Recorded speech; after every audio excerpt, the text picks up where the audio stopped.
ناظرین، عمران خان کرسی چھوڑ چکے ہیں، اب وہ پاکستان کے پرائم منسٹر نہیں رہے، لیکن شہباز شریف جن مشکلات کا سامنا کرنے جا رہے ہیں اس کا اندازہ لگانا مشکل نہیں ہے۔ سب سے بڑی اب سٹیٹمنٹ سامنے آئی ہے روس کی جانب سے، اور انٹرسٹنگ صورتحال یہ ہے کہ عمران خان کو نکالنے کے بعد روس کے فورن منسٹر نے کہا ہے کہ امریکہ کا جو ورلڈ ہے اب روس اس کو ختم کرنا چاہتا ہے، اور یہ ایشیا کے اندر جو امریکہ نے اپنی دھاک بٹھا رکھی ہے، ہم چاہتے ہیں کہ اس کا دی اینڈ ہو، اور اسی مقصد کے لیے یوکرین میں ہم نے فوجیں اتاری اور اس کو کہا ہے کہ اپنے آپ کو نیوٹرل کرے۔ ہم چاہتے ہیں کہ وہ امریکہ میں شامل نہ ہو، نیٹو میں شامل نہ ہو۔ اب عمران خان کی حکومت جانے کے بعد روس نے کہا ہے کہ امریکہ ایشیا میں جو دھاک بٹھانے کی کوشش ہے اس ڈمی نیشن کا خاتمہ ہو۔ انہوں نے اپنے بیان میں پاکستان کا نام نہیں لیا۔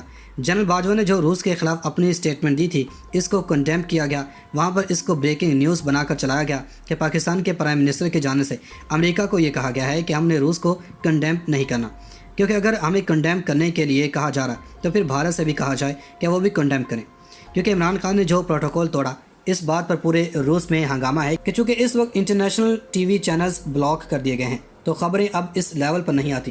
لیکن اس صورتحال میں ان کے فورن منسٹر نے بڑے غصے میں کہا کہ امریکہ اس وقت پوری دنیا میں ڈومیننٹ کر چکا ہے، ہم اب اس کا صفایا کریں گے اور اس کے لیے ہم نے جنگ شروع کی ہے، اور انہوں نے کہا ہے کہ اس میں ہمیں چائنا کی سپورٹ شامل ہے۔ اصل میں چائنا نے جو بات کی ہے کہ عمران خان کے جانے کے بعد ہمارے شہباز شریف سے تعلقات ہیں، ہم چاہتے ہیں کہ وہ بہت بہتر ہوں۔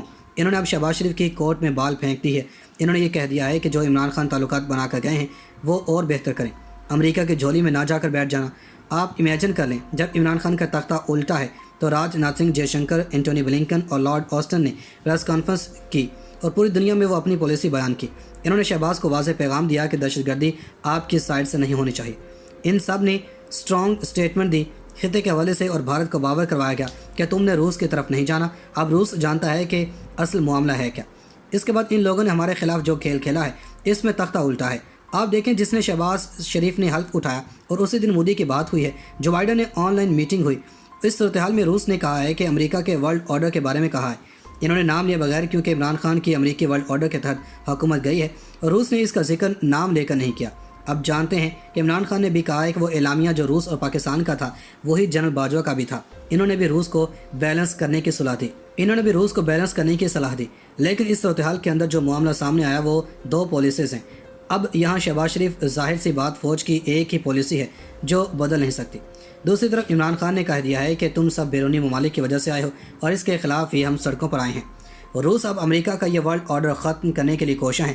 اب چین نے بھی شہباز شریف کو کہا ہے کہ پچھلے دور میں ہمارے تعلقات ٹھیک تھے، اب آپ کے دور میں بھی ہم چاہتے ہیں کہ اس دور میں بھی بہتر رہیں، اس کام کو روکنا نہیں چاہیے۔ سی پیک پر کام اسی تیزی کے ساتھ جاری رہے جو عمران خان کے دور میں حکومت میں تھا۔ انہوں نے کلیئر پیغام بھی دیا کہ امریکہ کے پریشر میں نہ آنا۔ امریکہ نے بھارت کو کہا ہے کہ اب روس کے ساتھ تعلقات ختم کرے۔ انہوں نے عمران خان کو بھیج کر روس کو پیغام دیا ہے کہ جو تمہارے ساتھ ملنے جا رہا تھا کہ ہم نے اس سے نکلوا دیا ہے، اب تم بھارت کے ساتھ بھی دوست نہیں رہو گے، کیونکہ یہ بھارتی بھی ہمارے ساتھ کھڑے ہیں۔ اب یہ جاننے کی ضرورت ہے کہ امریکہ کام کیسے کرتا ہے۔ سازش ہمیشہ بیرونی ہی ہوتی ہے، لیکن امریکہ اپنے بندے اس ملک کے اندر پالتا ہے۔ سازش ہمیشہ باہر سے ہوتی ہے اور اندر ایگزیکیوٹ ہوتی ہے، اس کے لیے ایسے بندے مل جاتے ہیں۔ امریکہ باہر سے آتا تھوڑی ہے، وہ باہر سے پلان بناتے ہیں، وہ ان بندوں کی وجہ سے کامیاب ہوتا ہے۔ اب روس اس بات کو یہی بھولتا، روس چین سے چاہتا ہے کہ وہ شہباز شریف پر دباؤ ڈالے تاکہ امریکی اجارہ داری ختم کرے۔ چین نے شہباز شریف پر اتنا برڈن ڈال دیا ہے کہ چین نے اسی لیے کہا ہے کہ ہم چاہتے ہیں کہ عمران خان کی حکومت سے زیادہ، یعنی کہ اب تم ثابت کر کے دکھاؤ کہ تم عمران خان کی حکومت سے زیادہ ہمارے وفادار رہو گے۔ یہ پیغام در چین اور روس دونوں کا ہے، کیونکہ روس اور چین کو بھی امریکی اجارہ داری قبول نہیں۔ اس کو روکنے کے لیے وہ پاکستانی وزیر اعظم شہباز شریف پر دباؤ ڈال رہے ہیں۔ حیران کن طور پر اس وقت روس کے ساتھ تعلقات منقطع قسم کے ہیں، یہ بحال ہوں گے، ایک وقت کے بعد ٹھیک ہوں گے۔ شہباز شریف پھنس کے ہیں، اگر وہ روس کے ساتھ جاتے ہیں تو مشکل میں پڑتے ہیں، اور اگر امریکہ کے ساتھ جاتے ہیں تو سی پیک کے خلاف جانا ہوگا۔ ایک کرنسی کی بات جو ہو رہی تھی وہ بھی ختم کریں۔ ایسے حالات میں شہباز شریف کے لیے حالات مشکل ہو جائیں گے۔ اب صورتحال یہ ہے کہ روس چین پر دباؤ ڈالے گا اور چین شہباز شریف پر، اور معاملات خراب ہوں گے۔